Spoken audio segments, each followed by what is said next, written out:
Баршаларыңызға ассалаумағалейкум. Осы видеода сіздерге 5 уақыт намаздың оқылуы туралы айтатын боламын. Сондықтан да видеоны соңына дейін көріп, лайк, комментарий басуды ұмытпаңыздар.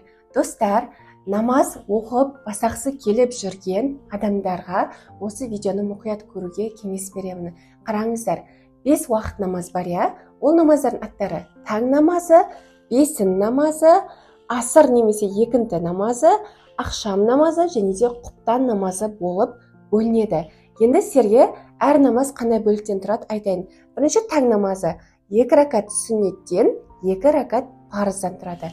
Таң намазына толығырақ тоқталайын. Таң намазы қай уақытта кіреді? Сіз таң намазының кіру уақытын білу үшін сәжде кезек приложениесіне кіресіз, өз қалаңызды таңдайсыз. Сол жерде таң намазы, таң және де күн деп тұрады. Сіз таңның басталуы, күннің бітуі, осы аралықта таң намазын оқып бітуіңіз қажет. Әркім өз қаласында әртүрлі болады. Біреуде сағат 2:30-да кіреді, біреуде түнгі 3-те кіреді. Сондықтан да өз қалаңызды таңдайсыз. Таң мен күннің арасында таң намазын оқып аласыз. 2 ракат сүннет, 2 ракат парыз. Енді 2 ракат сүннет пен 2 ракат парыздың оқылуы бірдей, дұғалары, сүрелері, қимылдары бәрі бірдей, бірақ айырмашылығы неде?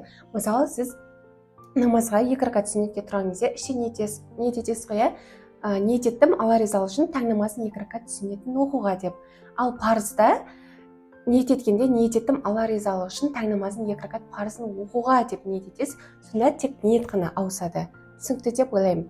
Келесі бізде бесін намазы. Бесін намазы ең ұзақ оқылатын намаздың бірі, өйткені 4 ракат сүннеттен, 4 ракат парыздан, 2 ракат соңғы сүннеттен тұрады.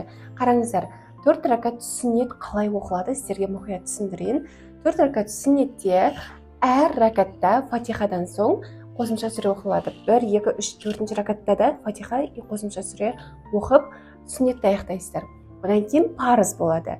Парызда сіздер бірінші, екінші ракатта фатихадан соң қосымша сүре оқисыздар да, ал 3 пен 4-те тек қана фатиха сүресін оқисыздар. Бұл жерде тек сүрені ғана айтып отырмын, дұғаларды ол міндетті түрде оқылады. Түсінікті деген ойдамын. Келесі 2 ракат соңғы сүннет. 2 ракат соңғы сүннет тура таң намазының 2 ракат парызы немесе сүннеті секілді оқылады. Ниет еттім Алла ризалығы үшін бесін намазының 2 ракат соңғы сүннетін оқуға деп айтасыз. Достар, бізде үшінші намаз ол асыр намазы. Асыр намазының кіру уақыты асыр мен ақшамның арасында оқылады. Сіздерге бір ақпарат айта кетейін. Қараңыздар, асыр намазында таң намазына періштелер ауысады. Сондықтан да бұл намаздар өте маңызды, уақытылы және де қаза етпей оқуға кеңес беремін. Бүкіл намазды қаза етпей уақытылы оқыған жақсы. Енді бесін намаз туралы ақпарат айтудан кеттім. Бесін намазын кіре салысымен оқыған адамның тайм менеджмент дейді ғой, өзінің уақытын басқаруында ешқандай проблема болмайды дейді. Сондықтан бесін намазын кіре салысымен оқысаңыздар, өздеріңіз сезесіздер да, тез оқып қоясыздар. Ал егер кешіктіріп оқысаңыздар, ұзақ болып кеткен секілді бір шаршайтын сезім болады адамда. Сондықтан да намазды кіре салысымен оқуға барынша тырысыңыздар. Келесі бізде асыр намазы, жаңа айттым, 4 ракат парыздан тұрады. Бірінші, екінші ракатта фатихадан соң қосымша сүре оқисыз, 3 пен 4-те қосымша сүре оқымайсыз.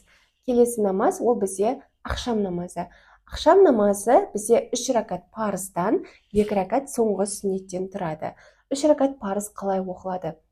Қараңыздар, бірінші, екінші ракатта фатихадан соң қосымша сүре оқисыз, үшінші ракатта тек фатиханы оқисыз. Түсінікті, Келесі 2 ракат соңғы сүннет, тура таң намазының 2 ракат сүннеті секілді оқылады. Ниетте ғана өзгереді. Ниет еттім ақшам намазының 2 ракат соңғы сүннетін оқуға десе, қимылы, сүре, дұға бәрі бірдей болады. Келесі бізде құптан намазы, ең соңғы түнгі намаз.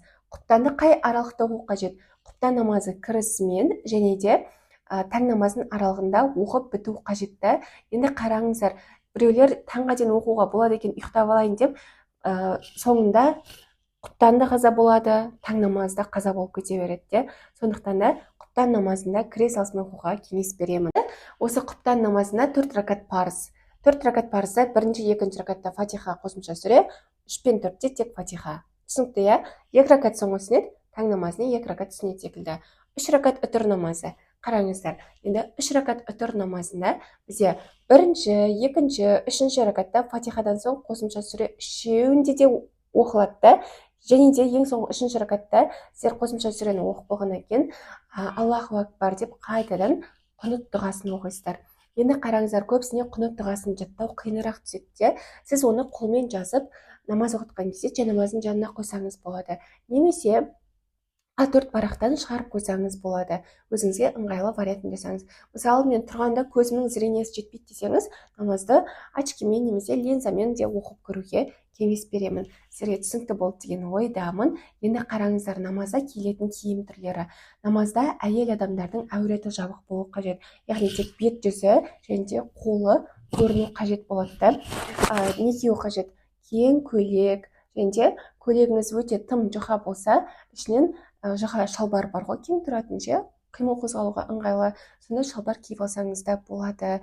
Немесе абайка және де өте кең шалбар болады ғой, сізге мүлдем кедергі келтірмейтін ше, сондай кисеңіз де болады. Ең бастысы таза, бүтін, әуреттерді жабатын және де намазда отырып тұрғанға ыңғайлы болатын осындай киімді таңдауға кеңес беремін, иә. Енді қараңыздар, біреулер айтады, намаз бастау үшін мен арнайы киімім жоқ, жай намазым жоқ, жұмыста рұқсат бермейді, немесе уақыт табылмайды дейді да. Оның барлығы негізінен сылтауда. Адам егер шын қаласа, оқитын уақытта, оқитын жерді де табады. Аллах тағала ниетке қарай және талпынысқа қарай беріп отырады. Сондықтан да бірденен бастап кетуге кеңес беремін намазды, және де таң намазынан бастауға кеңес беремін. Өйткені ең оңай намаздардың бірі, ол уақытта жұмыс та болмайды көп адамдарда. Сондықтан да сіз асықпай оқи берсеңіз болады. Таң намазды үйренгеннен кейін 5-ге өтіңіз, одан кейін барып асыр, ақшам, құптан солай қоссаңыз болады. Бірақ бірденен 5 уақытты бастап кетсеңіз де өте керемет болады. Парызыңызды бастап кеткен болатын боласыз. Енді сіздерге осы видео түсінікті болды деген ниеттемін. Келесі видеоларда иншалла намаздардың оқылу үлгісін салатын боламын. Баршаларыңызға ассаляму алейкум.